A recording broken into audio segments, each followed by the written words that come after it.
ज्योति पचनंदा हमारे साथ जुड़ गए हैं। ज्योति, देखिए अहम आदेश यहाँ पर शिक्षा विभाग की ओर से जारी किया गया है।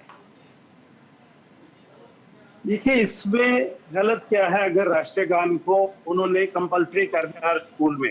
इसमें सिर्फ हर स्टूडेंट को ही नहीं, लेकिन हर शिक्षक को भी असेंबली के दौरान वहां मौजूद रहना होगा। और ये नहीं है कि कई लोग ऐसे होंगे, जैसे कुछ रिलीजन के लोग हैं जो शायद राष्ट्रीय गान नहीं जिनको आता या नहीं गाना चाहते, वो भी रिस्पेक्ट के लिए, क्योंकि ये राष्ट्रीय गान है तो वहां इसको प्ले करने के आदेश है, वो वहां पर खड़े रहेंगे, अटेंशन रहेंगे एक रिस्पेक्ट के तौर पर, और शिक्षक की मौजूदगी वहां रहेगी ताकि वो भी नोट करें। और ये मेरे ख्याल में पूरे देश में भी अनिवार्य होना चाहिए।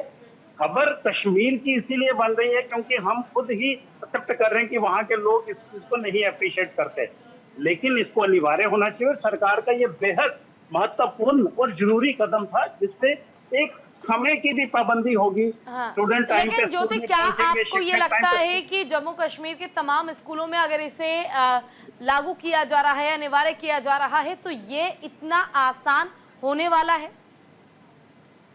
देखिए, निसंदेह कंपलसरी है। अगर सरकार चाहे, लोग चाहें, तो ये अनिवार्य हो सकता है और इसमें लोग भी बढ़ चढ़ के हिस्सा लेंगे, क्योंकि पिछले 2 सालों से जो कश्मीर में हालात बदले हैं उसमें निसंदेह लोगों की भी महत्वपूर्ण भूमिका रही है। लोग चाहे मुंह पे मोदी जी को अप्रिशिएट ना करें, लेकिन उनके कार्यों से सभी लोग संतुष्ट हैं।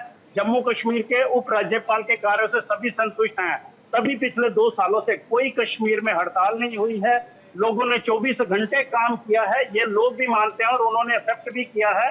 मैंने खुद लोगों से पूछा और उन्होंने अप्रिशिएट किया है, लेकिन लोग शायद दूसरे लोगों से एक बात समझना चाहेंगे आपसे कि देखिए, आपको याद होगा शुरुआती दौर में जब राजनीतिक दल, आपको याद होगा जब ये कहते थे कि अगर तिरंगा फहराया गया तो दंगे हो जाएंगे। ये वही घाटी है, ये वही लोग हैं जहां पर 370 हट गई तब भी कुछ नहीं हुआ। चुनाव में हमने देखा कि बढ़ चढ़कर मतदान किया गया और अब कहा जा सकता है कि राष्ट्रवाद की ओर अग्रसर होते हुए अब राष्ट्रगान को भी कंपलसरी कर दिया गया है, यानी घाटी अब बदल रही है।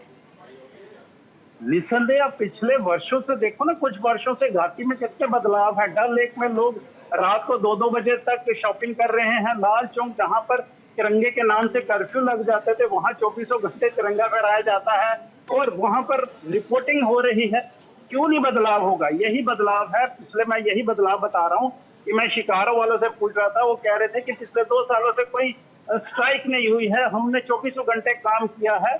तो ये लोगों को काम करेंगे तो पैसा आ रहा है ना, तो ये बदलाव है। इसीलिए आप क्यों उमर अब्दुल्ला वहां से हारे? लोगों ने उनको अप्रिशिएट नहीं किया, उनको एक्सेप्ट नहीं किया। यही कुछ मूल वजह है कि वहां पर लोग बदलाव चाहते हैं, लेकिन वो चूंकि आतंकवादियों से थोड़ा सा खौफ है, क्योंकि आतंकवादी पूरी तरह से खत्म नहीं हुआ है।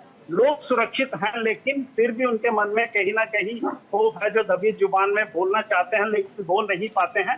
और ये जो राष्ट्रीय गान का मुद्दा उठाया जा रहा है, ये मुद्दा नहीं होना चाहिए। बहुत अच्छी बात है कि राष्ट्रगान को अब अनिवार्य किया गया है और घाटी की तस्वीर बदल रही है। आपका बहुत बहुत शुक्रिया तमाम जानकारी के लिए।